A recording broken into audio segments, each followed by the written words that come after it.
Саламатсыңарбы, урматтуу студенттер? Силер менен кайрадан эле кыргыз тили сабагынан жолугушуп отурабыз. Бүгүнкү өтө турган темабыз татаал сүйлөм. Бүгүнкү сабагыбыздын максаты татаал сүйлөм жана анын түрлөрү жөнүндө маалымат аласыңар. Татаал сүйлөмдү түзүп турган жөнөкөй сүйлөмдөрдүн байланышуу жолдорун билесиңер. Тапшырма көнүгүүлөрдүн негизинде кыргыз тилин сүйүүгө жана урматтоо жөндөмдүүлүгүнө ээ болосуңар. Татаал сүйлөмдөр эки же андан ашык жөнөкөй сүйлөмдөрдөн туруп бир ойду билдирет. Демек, татаал сүйлөм болуш үчүн анын тутумундагы жөнөкөй сүйлөмдөрдүн ортосунда маанилик катышы болуусу зарыл.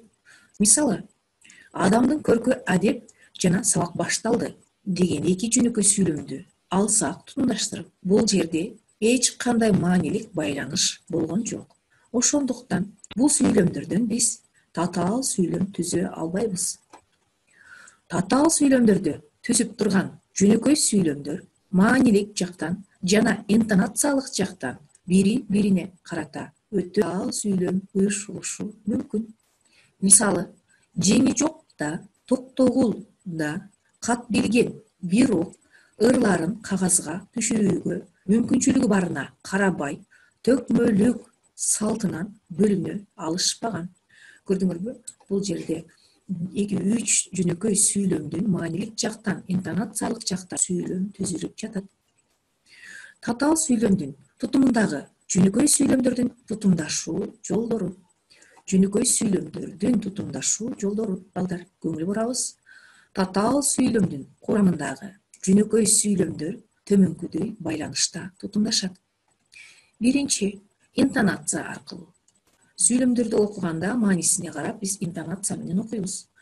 Эмгектин наны таттуу, жалкоонун жаны таттуу.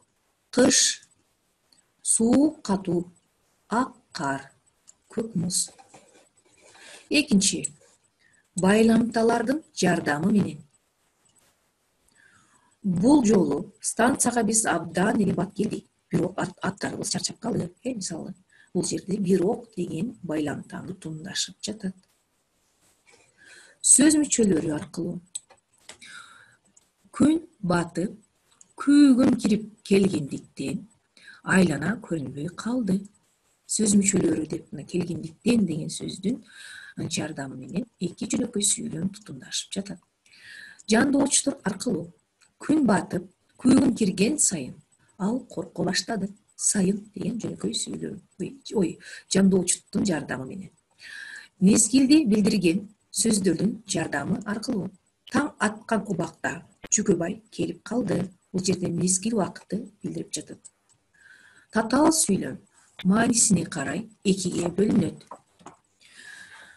Тең байланыштагы татаал сүйлөм жана багыныңкы байланыштагы татаал сүйлөм. Эми ар бирине токтолуп кетели. Тең байланыштагы татаал сүйлөмгө токтолобуз. Тең байланыштагы татаал сүйлөм өз ара тең байланыштагы бирдей даражадагы эки же андан ашык сүйлөмдөрдөн түзүлөт. Ар бир жөнөкөй сүйлөм бири-бирине баш ийбейт. Баяндоочтору ойду так бүтүрө алат. Мисалы, билимдүү эмгегине ишенет, билимсиз түшүнө ишенет. Күнсүз жылуулук жок, көрксүз сулуулук жок. Тең байланыштагы бул татаал сүйлөмдүн тутумундагы жөнөкөй сүйлөмдөр жеке туруп, мисалы, билимдүү билимине ишенет же күнсүз жылуулук жок деген сыяктуу аякталган ойду туюндурат. Өзүнүн кийинки сүйлөм менен мааниси боюнча тыгыз байланышта болуп, интонациялык жактан ажырагыс бирдикте турат. Тең байланыштагы татаал сүйлөмдөрдүн тутумундагы жөнөкөй сүйлөмдөр өз ара байламталар аркылуу жана байламтасыз байланышат. Байламтасыз байланышкан учурда жөнөкөй сүйлөмдөрдүн араларына өтөр коюлат. Мисалы, асман ачык, аба укмуштуудай таптаза. Акылдуу элге тартат, акмак тууганына тартат. Сүйлөмдөрдүн араларынан тыныш белгиси бүтүрүп коюлат экен. Байламтасыз тең байланыштагы татаал сүйлөмдүн тутумундагы жөнөкөй сүйлөмдөр бири-бири менен төмөнкүдөй ар түрдүү маанилик катышта айтылат. А. Мезгилдеш. Мындай сүйлөмдөрдө окуя бир же ар мезгилде болгону көрсөтүлөт. Мисалы, сессия башталды. Студенттер экзамен зачетторун тапшыра башташты. Мен уктайм, сен сабагыңа даярдан. Мезгил убакытты көрсөтүп атат, балдар. Карама каршы бул сүйлөмдөрдө болот. Мисалы, тилден ууда тамат, балда тамат.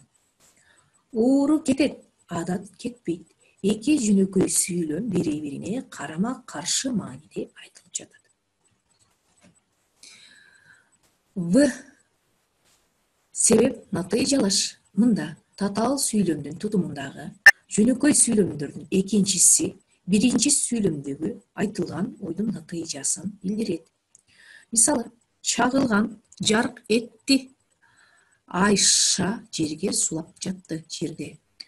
Бул жерде айтылган экинчи жөнөкөй сүйлөм топтоп билдирип атат.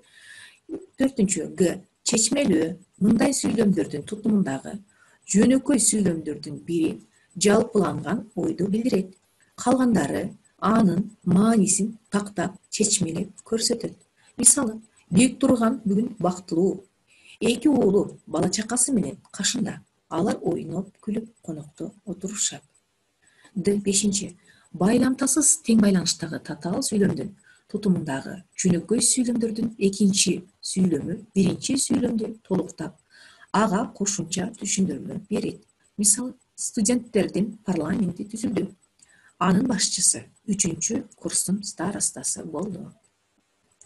Эми байламталуу тең байланыштагы татаал сүйлөмдөргө мисалы түшүндүрмө берейин. Биринчиге карагыла. Да байламтасы өзүнүн мурунку жөнөкөй сүйлөмгө тиешелүү болуп айтылгандыктан өтүр байламтадан кийин коюлат. Мисалы, күн бүркөлдү да тоолорду ак булут каптады. Да байламтасы өзүнүн мурунку жөнөкөй сүйлөмгө таандык болуп атат. Күн бүркөлдү деген жөнөкөй сүйлөмгө таандык болуп жатат. Өзү тутумдаштырып турган жөнөкөй сүйлөм айтылбайт. Ошондуктан бул жерде жөнөкөй сүйлөмдөрдүн ортосунда эч кандай өтүр белгиси, тыныш белгиси коюлбайт. Мисалы, анын денеси салмактанды жана башы каңгырап ооруй баштады. Бул жерде жан эч бирине тиешелүү болбойт экен. Үчүнчү. Калган байламталар өзүнүн кийинки сүйлөмгө тиешелүү болуп айтылат. Ошондуктан өтүр дайыма алардан мурун коюлат. Биз калган байламталар деп буга чейин биз кызматчы сөздөр байламталарга токтолуп тема өткөнбүз. Ошол жерде байламталар дегенде кандай байламталар бар?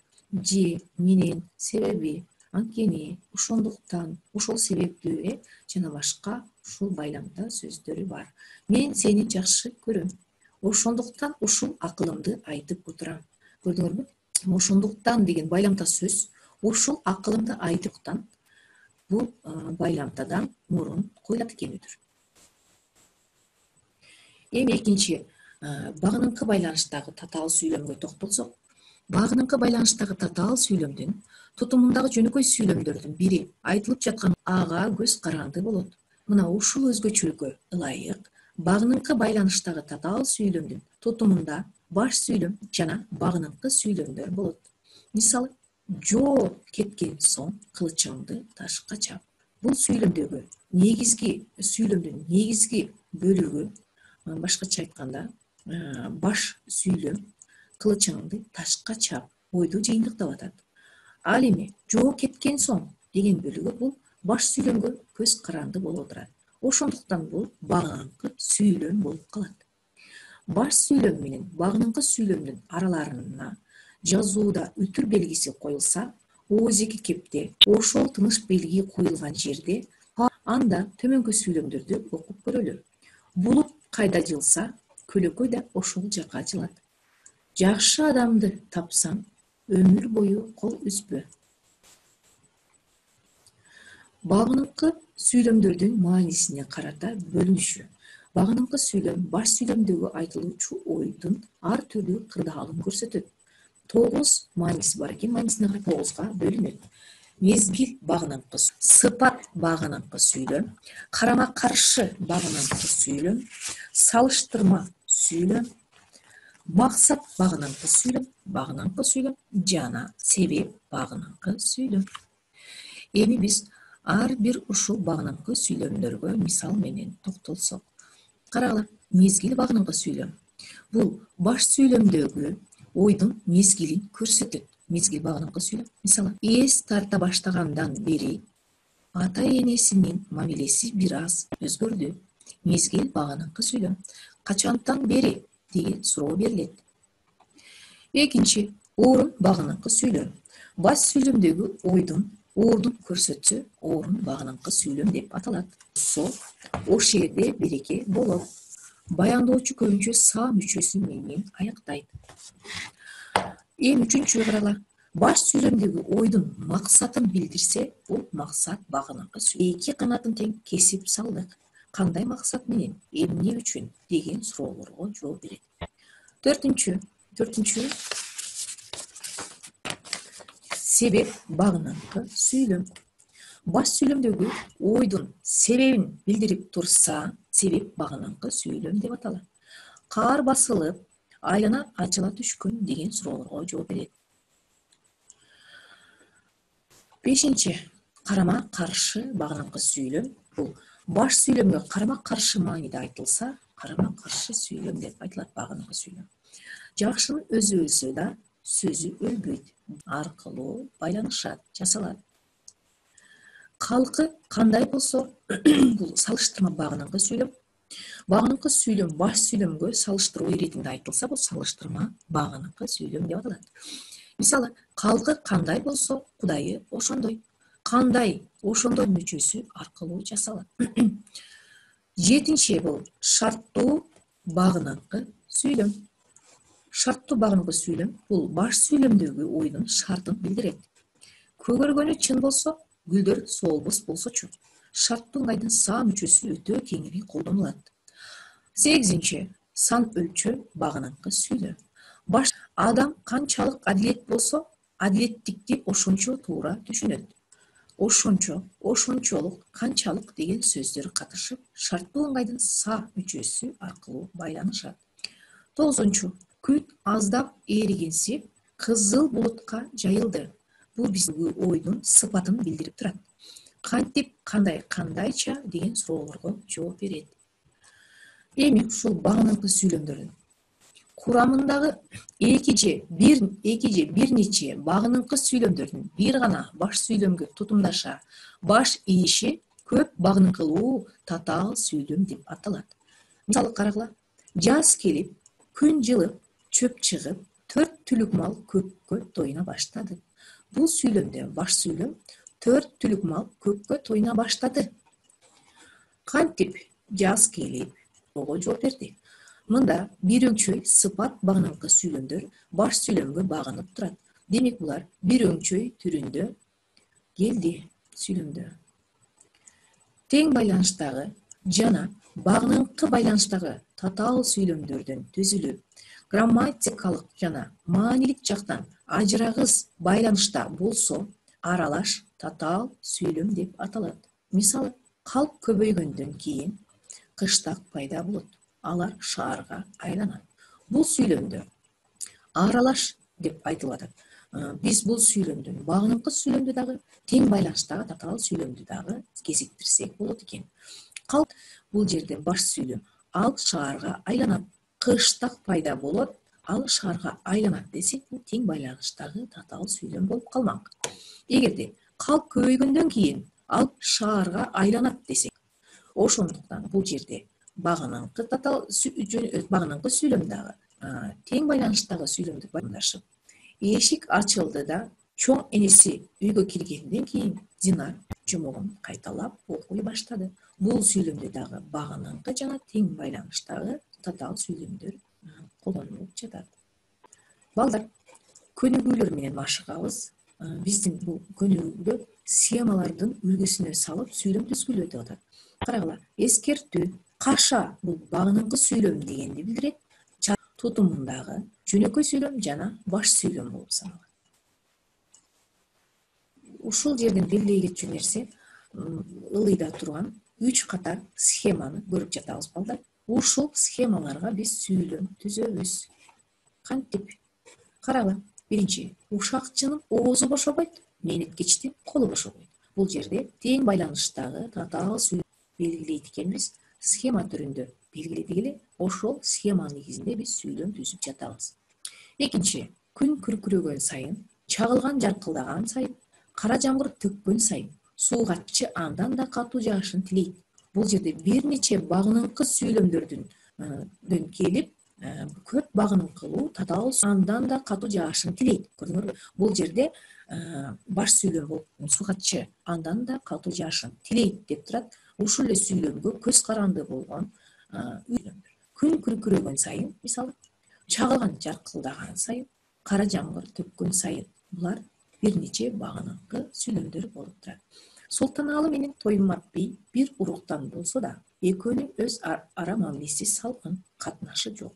Бул жерде багыныңкы байланыштагы жана тең байланыштагы сүйлөмдөр түзүлдү. Эми биздин бүгүнкү кептик тема вирустуу гепатит. Биз вирустуу гепатит деген эмне экенин таанышабыз азыр. Окуй менен мунт коюп угуп олтурабыз. Боордуп жабыркатуучу катуу кармаган жугуштуу дарт вирустуу гепатит. Ооруну эки түрдүү вирустар А жана Б козгойт. Бири жугуштуу гепатитти, экинчиси кан сары суу гепатитти козгойт. Алар сырткы чөйрөнүн түрдүү таасирине туруктуу. Бөлмө температурасында 1 жыл, суукта 4-5 жылга чейин сакталат. Күн нурунун таасиринен 1,5 саатта, кайнатуудан 30-40 минутада өлөт. Боткин оорусунун оору козгогучу дени соо кишиге вирус менен булганган тамак-аш, жуулбаган кир-кол, чымын-чиркей аркылуу кан сары суу гепатити медициналык аспаптарды чала стерилдөөдөн жугат. Оору башталганда адамдын алып кетип, тез чарчайт. Тамакка табити тартпайт. Ооздун ичи ачуудаанданып, зарына болот. Кекирет, окшуп кусат. Ичи ооруп, кээде өтөт. Кээде башы ооруп, чүчкүрөйт, мурун бүтүп чөтөлөт. Эт ысыйт. Температура 30-40 градуска көтөрүлөт. Зааранын өңү пиво же коюу чайга окшойт. Көздүн агы, дене саргаят. Кээде оору билинбей, жалпы абалы бир аз начарлап, дене саргайбай өтөт. Оорулуу өзүн оору деп сезбегендиктен врачка убагында кайрылбай, тегерегиндегилерге ооруну таратат. Ооруну алдын алууда оорулууну тезинен ооруканага жеткирип, ал жаткан бөлмөнү дезинфекциялоо жүргүзүлүп, оорулуу менен бирге болгон адамдар 45 күн көзөмөлдө болуусу керек. Көрдүңөрбү балдар, вирустуу гепатиттин канчалык деңгээлде кооптуу экенин. Биринчи жугуштуу бул гепатит суу гепатити болот экен. Эми ушул тексттен татаал сүйлөмдөрдү таап, аларды схема түрүндө жазуу. Схема түрүндө жөн гана белгилейбиз балдар. Татаал сүйлөмдөрдү жазабыз. Бири жугуштуу гепатитти, Боткин оорусун, экинчиси кан сары гепатитти козгойт. Бул жерде багыныңкы татаал сүйлөм болуп жатат. Алар сырткы чөйрөнүн түрдүү таасирине туруктуу. Бөлмө температурасында 1 жыл, суукта 4-5 жылга чейин сакталат. Бул жерде тең байланыштагы татаал сүйлөмдөр түзүлүп атат. Үчүнчү сүйлөмдө Боткин оорусунун оору козгогучу дени соо кишиге вирус менен булганган тамак-аш, жуулбаган кир-кол, чымын-чиркей аркылуу кан сары суу гепатити медицина. Бул жерде көп багыныңкылуу татаал сүйлөм түзүлдү. Эми балдар, силерге мен тесттик тапшырма берем. Тесттик тапшырма бул тестти жакшылап окуп, изденип, таап, туура белгилейбиз. Биринчи суроо. Сүйлөмдөр маанилик жана интонациялык жактан өз ара тутумдашып, белгилүү бир ойду билгизген сүйлөмдөр. А варианты татаал сүйлөм, Б варианты жөнөкөй сүйлөм, В варианты Багыныңкы байланыштагы татаал сүйлөм. Ал эми Г варианты тең байланыштагы татаал сүйлөм. Экинчи суроо. Берилген сүйлөмдүн грамматикалык түзүлүшүн белгилегиле. Келсек жок сунар. А. Жөнөкөй. Б. Татаал. В. Ээсиз. Г. Бир тутумдуу. Жакшы таап сүйлөйт. Үчүнчү суроо. Жаман каап сүйлөйт. Татаал сүйлөмдүн түрүн белгилегиле. А. Багыныңкы. Б. Кошмо. В. Тең. Г. Байламдалуу. Баш сүйлөмдү белгилегиле. Карагыла 4-чү суроо. Коңгуроо кагылып, анын үнү угулганда окуучулар кырманга жөнөштү. Баш сүйлөмдү белгилегиле балдар. Биринчи А. Коңгуроо кагылып. Б. Анын үнү угулганда. В. Окуучулар кырманга жөнөштү. Г. Коңгуроо угулганда. Акыркы 5-чи суроо. Сүйлөмдүн түрүн белгилегиле. Миңдеген дарт бар, бирок ден соолук деген жалгыз. Бирдей маанилүү. А варианты. Б. Тең байланыштагы. В. Байламтасыз байланыштагы. Г. Багыныңкы байланыштагы. Балдар, тапшырма силерге дагы. Төмөнкү баш сүйлөмдөгү айтылган ойго карата багыныңкы сүйлөмдү таап толуктагыла. Бул жерде баш сүйлөм жазылган. Шамал тып басылды. Ушул шамал тып басылды деген баш сүйлөмгө багыныңкы сүйлөмдү ойлоп таап болуш үчүн мен багыныңкы сүйлөмдү таап жазып койдум. Ушул эле багыныңкы сүйлөмгө жандоошторду, байламталарды улап жазабыз дагы. Биз жээкке жеткенде шамал тып басылды. Эми калган сызыкчалардын тушуна дагы ушул сыяктуу багыныңкы сүйлөмдөрдү жазабыз балдар. Бул тапшырма. Силер пайдалануучу адабияттар. Абдувалиев, азыркы кыргыз тили, Бишкек 1998-жыл. Ибрагимов, тил илиминин негиздери, Бишкек 2000. Акунова, Чокошова, кыргыз тилинин практикалык курсу, 1-2 бөлүм, Бишкек 2012. Үсөналиев, кыргыз тилинин справочниги, Бишкек 2010. Карасаев, кыргыз тилинин орфографиялык сөздүгү, Бишкек 2009.